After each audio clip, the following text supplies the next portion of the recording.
Everyone, कल की class में प्रोजेक्टाइल मोशन में हम लोगों ने देखा था कि कोई यू किसी एंगल पे अगर यू वेलोसिटी से कोई बॉल थ्रो किया जाता है।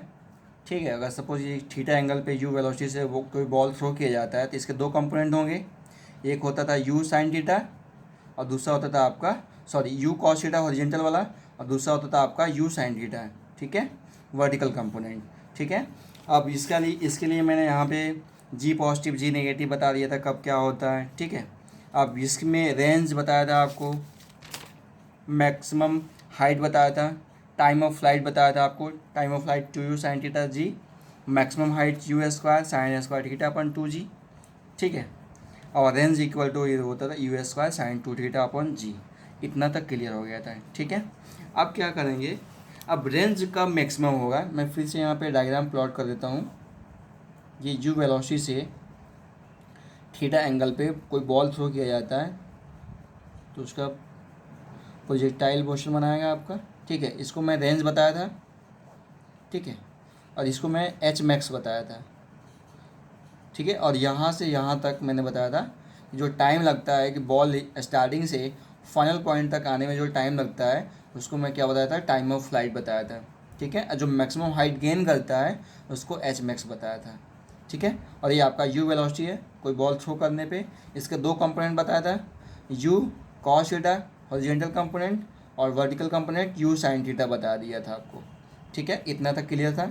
अब यहाँ पे मुझे फाइंड आउट करना है रेंज टू बी मैक्सिमम। अब रेंज कब मैक्सिमम होगा, तो रेंज का फॉर्मूला क्या होता है, रेंज का फॉर्मूला यही होता है ना कि R equal to u square sine 2 theta upon g. ठीक है, ये होता है साइन 2 थीटा अपॉन जी। अब ये आर मैक्सिमम कब होगा, आर मैक्स कब होगा आपका, आर मैक्स कब होगा,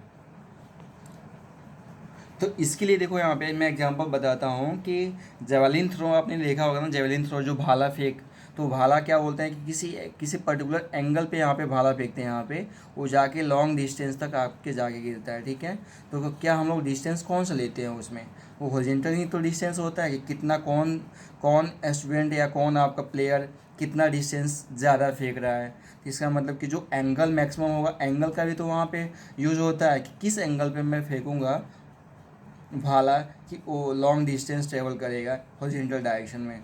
ठीक है, वहाँ पे इसका यूज़ कर सकते हैं, यहाँ पे यूज़ होता भी है। वहाँ पर अगर फिजिक्स से सोचे, फिजिक्स के नज़रिए से सोचे तो जेवलिन थ्रो में आर मैक्सिमम कब होगा, तो वो थीटा की वैल्यू अगर मैक्सिमम रखते हैं, थीटा की वैल्यू अगर रखेंगे यहाँ पे तो आपका ये रेंज मैक्सिमम होता है। ठीक है, एक और बताता हूँ कि जैसे कि मैं एग्जांपल बताता हूँ कि ग्राउंड है, क्रिकेट का ग्राउंड है, यहाँ पे पिच होता है। ठीक है, ये आपका पिच होता है, यहाँ से आपका स्ट्राइकर नॉन स्ट्राइकर, यहाँ से आपका बॉलर यहाँ पे बॉलिंग कराता है यहाँ पे। तो यहाँ से अगर सपोज कि बैट से बल्ला से बॉल को मारता है यहाँ पे तो यहाँ तक आता है, यहाँ पे प्लेयर होता है आपका। अब प्लेयर यहाँ पे देखो बाउंड्री पे है और ये क्रीज यहाँ पे है। ठीक है, विकेट यहाँ पे है, यहाँ से किस थ्रो करता है प्लेयर, यहाँ से बॉल थ्रो करता है तो जाके यहाँ तक पहुँचता है। ठीक है, मैं एग्जांपल देता हूँ, जैसे कि यहाँ पे धोनी है, विकेट कीपर है, और यहाँ पे कोई भी आपका प्लेयर मान लो, यहाँ पे विराट कोहली मान लो, तो यहाँ से बॉल थ्रो करेगा तो कितना यहाँ से, अगर यहाँ भी तो देख सकते हैं कि कौन से एंगल पे मैं फेंकूँगा कि यहाँ से यहाँ तक जो रेंज होता है वो ट्रेवल कर सकता है। ठीक है, तो एंगल का ज़्यादा इंपॉर्टेंट होता है। ठीक है, तो ईच एंड एवरी प्लेस पे बताया था आपको, एवरीथिंग इज़ फिजिक्स। ठीक है, तो सब कुछ अपने नज़रिया होता है कि कौन से नज़रिए से हम लोग देख रहे हैं। तो फिजिक्स पढ़ रहे हैं तो फिजिक्स के नज़रिए से ही देखेंगे हम लोग। ठीक है, तो यहाँ पे यूज होता है आपका। ठीक है, तो कौन सा बॉल यहाँ पे किस एंगल पे बॉल थ्रो करेंगे तो आपके यहाँ पे जाएगा। अब देखो यहाँ पे R=u² साइन थीटा अपॉन जी। जी क्या है आपका, ईच एंड एवरी पॉइंट पे मैंने बताया था जी कांस्टेंट लगेगा आपका, जी ईच एंड एवरी पॉइंट पे जी की वैल्यू कांस्टेंट होगी। ठीक है, अब देखो यू एक ही तो स्पीड होगा, कोई भी बॉल का स्पीड सपोज कि यहाँ पे 20 मीटर पर सेकेंड के स्पीड से फेंक रहा है तो क्या चेंज करेगा क्या आपका ये, तो यू आपका 20 ही तो जाएगा, आपका 0 हो जाएगा फिर 20 आ जाएगा आपका, बट यू आपका चेंज हो रहा है क्या, यहाँ पे यू तो कांस्टेंट होगा इनिशियल। यू तो आपका चेंज नहीं हो रहा है ना आपका, यू तो एक ही है ना आपका, एक ही बॉल है तो उसकी एक ही वेलोसिटी होगी, तो यू। अब देखो आर के क्या वेरी कर रहा है यहाँ पे, थीटा वेरी कर रहा है आपका, तो आर मतलब कि यहाँ पे आर प्रोपोर्शनल तो क्या होगा आपका sine theta, sine two theta, यही होगा ना आपका। अब देखो यहाँ पे कि आर मैक्स कब होगा आपका, आर मैक्स जब होगा आपका, जब क्या होगा sine theta, sine two theta आपका मैक्सिमम होगा आपका। साइन थीटा की मैक्सिमम वैल्यू कितनी होती है, 1 होती है, और साइन थीटा की मिनिमम वैल्यू -1 होती है। तो मुझे यहाँ पे मैक्सिमम से मतलब है, तो साइन टू थीटा की वैल्यू 1 रखेंगे, क्योंकि साइन थीटा की वैल्यू मैक्सिमम कब होती है, जब उसकी वैल्यू 1 होती है। तो sine two theta equal to 1, two theta equal to, इधर जाएगा तो साइन इनवर्स हो जाएगा आपका, और ये 1 हो जाएगा। साइन 1 किसकी वैल्यू होती है, 90 डिग्री, ठीक है। तो theta equal to 90/2 equal to 45 degree, ठीक है। तो आर मैक्सिमम रेंज कब मैक्सिमम होगा, जब थीटा की वैल्यू 45 डिग्री होगा, तब हमारी रेंज मैक्सिमम होगी, ठीक है। ये हो गई। अब देखो यहाँ पे ये इम्पोर्टेंट एक पॉइंट है, लिखते हैं फॉर कंप्लीमेंट्री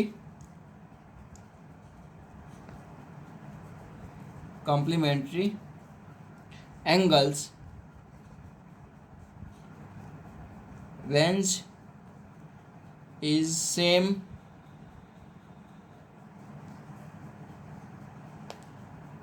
वेलोसिटी या यू, ठीक है। For complementary angles range is, जो रेंज है मेरा वो सेम रहेगा जबकि वेलोसिटी सेम हो, तो ठीक है। आइए देखते हैं यहाँ पे इसका मतलब क्या होता है।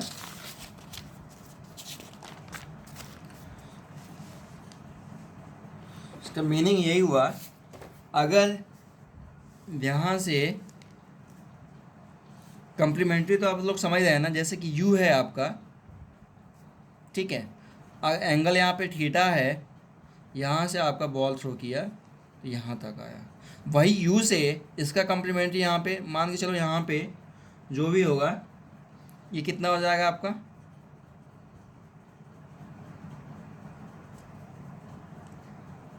ठीक है। ये देखो यहाँ से ना उठा करके यहाँ से उठाओ आप, यहाँ से, ठीक है, ऐसे उठाओ, और ये एंगल जो बना, ठीक है, इसको काट दो, यहाँ पे फिर से बना देता हूँ।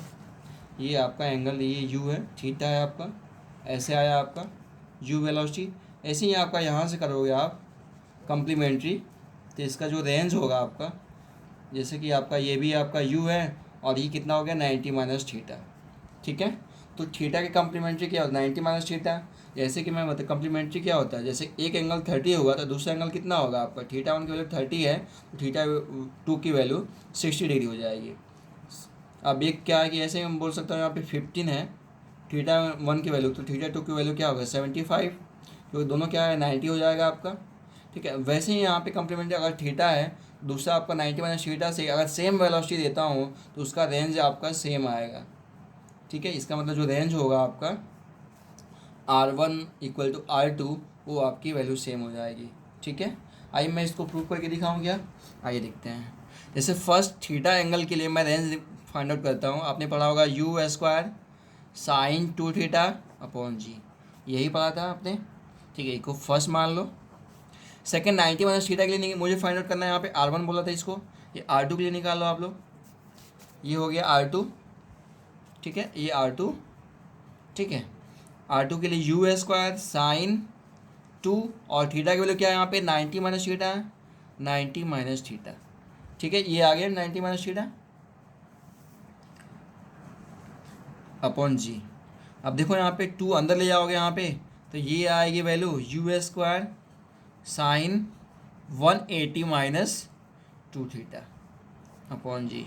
और साइन 180 - थीटा क्या होता है आपका, साइन थीटा होता है। यहाँ पे लिख देता हूँ sine 180 - theta equal to sine theta, okay. तो 180 - थीटा मान लेते हो यहाँ पे, ये हो जाएगा U² साइन और 180 minus two theta sine two theta upon g. ये हो गया R2 का वैल्यू हो गया, ये हो गया सेकेंड। अब देखो इक्वेशन नंबर फर्स्ट और सेकेंड को कंपेरिजन करोगे तो ये आ जाएगी R1 इक्वल टू R2, क्योंकि राइट हैंड साइड दोनों का सेम है। इट मीन्स आपका लेफ्ट हैंड साइड भी R1 इक्वल टू R2 होगा।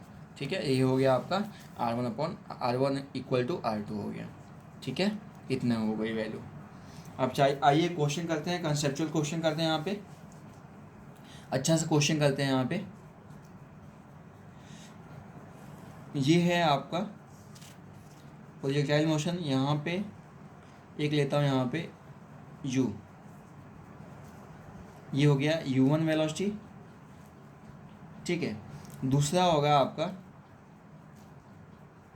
यहाँ पे u2 वेलोसिटी। ठीक है, ये u1 वेलोसिटी से मैं फेंक रहा हूँ इसको, ये वाले को, और दूसरा u2 से फेंक रहा हूँ, तो इसका यहाँ पे आ रहा है और ये यहाँ पे गया है। ठीक है, और थर्ड है आपका, यहाँ पे मैं फेंक रहा हूँ आपका u3 वेलोसिटी से, तो ये भी आपका यहाँ पे आ रहा है, ऐसा कुछ आ रहा है। ठीक है, डायग्राम पे मत जाना आप लोग, मत समझना, बट इसका हाइट जो है ना आपका, एच मैक्सिमम जो हाइट है ना आपका, वो तीनों का सेम है। ये क्वेश्चन में गिवन है यहाँ पे। ठीक है, तो फर्स्ट कमेंट करना है मुझे, comment on the time of flight.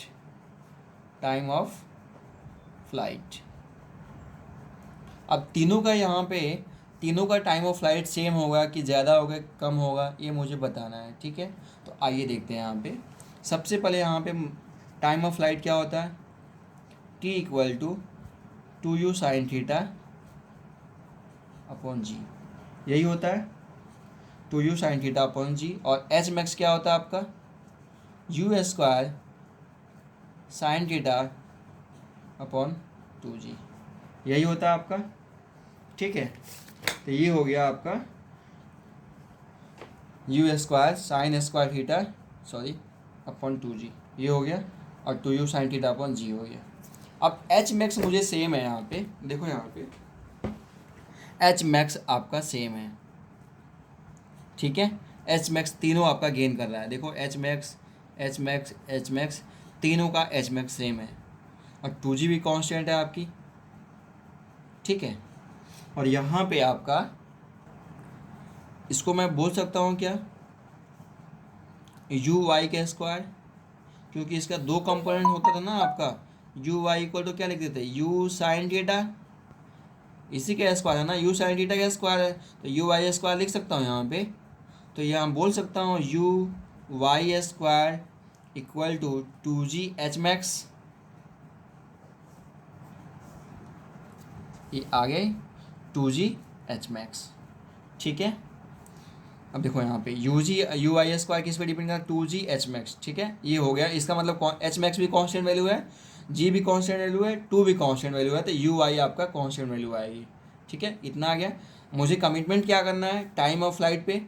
ठीक है, अब आइए देखते हैं यहाँ पे ए के लिए, ए बोल देता हूँ यहाँ पे, बी बोल देता हूँ यहाँ पे सी बोल देता हूँ यहाँ पे।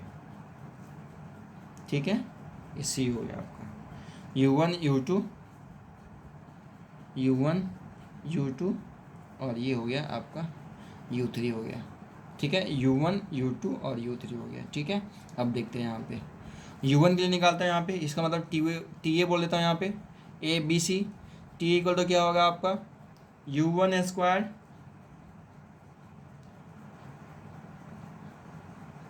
U1 2U1 sine theta upon g. ठीक है, अब बताओ कि U1 साइन थीटा क्या है आपका, यू वाई है ना, U y1 बोल देता हूँ यहाँ पे। जब ये टी यहाँ पे देखो यू वाई क्या है आपका, ये आपका इक्वेशन से मैं निकाला था कि जो y का कंपोनेंट होगा, वेलोसिटी का जो y कंपोनेंट होगा वो आपका कांस्टेंट होगा। यहाँ से मैंने प्रूव किया था कि एच मैक्स सेम है, जी भी कांस्टेंट है और 2 भी कांस्टेंट है, एच मैक्स भी कांस्टेंट, तीनों का। ठीक है, तो यू वाई का जो भी आपका यू का जो y कंपोनेंट होगा, y डायरेक्शन में जो कंपोनेंट होगा u का, वो तो कांस्टेंट रहेगा ही रहेगा। जब ये कांस्टेंट है तो ये तो ऑटोमेटिक कांस्टेंट हो जाएगा ना आपका। तो देखो टी ए इक्वल टू क्या होता है, 2u1 साइन थीटा अपॉन जी। तो u1 साइन थीटा क्या है आपका, यू वाई वन बोल सकता हूँ ना, इसके दो कंपोनेंट हो गए। तो u y one equal to क्या लिख सकता है, u1 sine theta, u y one equal to u1 sine theta, तो यू वाई वन बोल सकता हूँ। ठीक है, अब हो गया आपका T A equal to constant, ये भी कांस्टेंट है। वैसे सिमिलरली यहाँ पे बी के लिए निकालूंगा यहाँ पे, तो ये हो जाएगा u2 साइन थीटा। जैसे यहाँ पे u1 साइन थीटा है ना, बी के लिए u2 साइन थीटा, तो ये u y2 हो जाएगा। तो सबका u1 u y1 कांस्टेंट है आपका, u y1 u y2 similarly u y3 ये कांस्टेंट है ना आपका। क्योंकि देखो यहाँ से इसी इक्वेशंस निकाला हूँ 2g/h u y1 u y2 u y3 तीनों के लिए 2g/h सेम होगा। तो ये आपका कंडीशन हो गया u y1 इक्वल टू u y2 plus u y3। अब यहाँ पे time of flight T A equal to क्या होता है, 2u y1 sign 2u y1 upon जी। इसका मतलब देखो y1 भी कांस्टेंट है, 2 भी कांस्टेंट, जी भी कांस्टेंट है, इट मीन्स टी ए भी कांस्टेंट हो जाएगा। तो similarly T A T B और टी सी ये तीनों आपस में सेम होगा, T A equal to T B equal to T C. ठीक है, ये हो गई कांस्टेंट वैल्यू। ठीक है, यहाँ पे ये वैल्यू आ गई। अब यहाँ पे रेंज के लिए कमिटमेंट कर सकते हैं क्या, कि रेंज किसका ज़्यादा होगा किसका कम होगा यहाँ पे। तो ये होगा आपका रेंज आर ए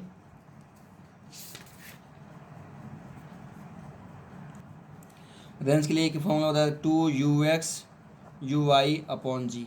यही बताना आपको यहाँ पे। देखो जब सॉल्व किया था तो यहाँ पे बताया था range equal to ux ui upon g. ठीक है, ये हो गया। अब बताओ कि यहाँ पे ui सबके लिए कांस्टेंट है, ui1 ui2 ui3 सबके लिए कांस्टेंट है, g भी कांस्टेंट है, 2 भी कांस्टेंट है। तो r किस पे डिपेंड कर रहा है, ux पे है आपका। ठीक है, तो देखो यहाँ पे वेलोसिटी कंपोनेंट करेंगे, यहाँ पे ये क्या आएगा आपका u cos theta u sine theta u, इसका मतलब कि जो रेंज किसका ज़्यादा होगा आपका, जिसकी वेलोसिटी ज़्यादा होगी, इसकी वेलोसिटी ज़्यादा होगी उसकी रेंज भी ज़्यादा होगा। तो ये हो जाएगा आपका R C greater R B greater R A. ठीक है, इतना करना नेक्स्ट इसके वीडियो में। Thank you.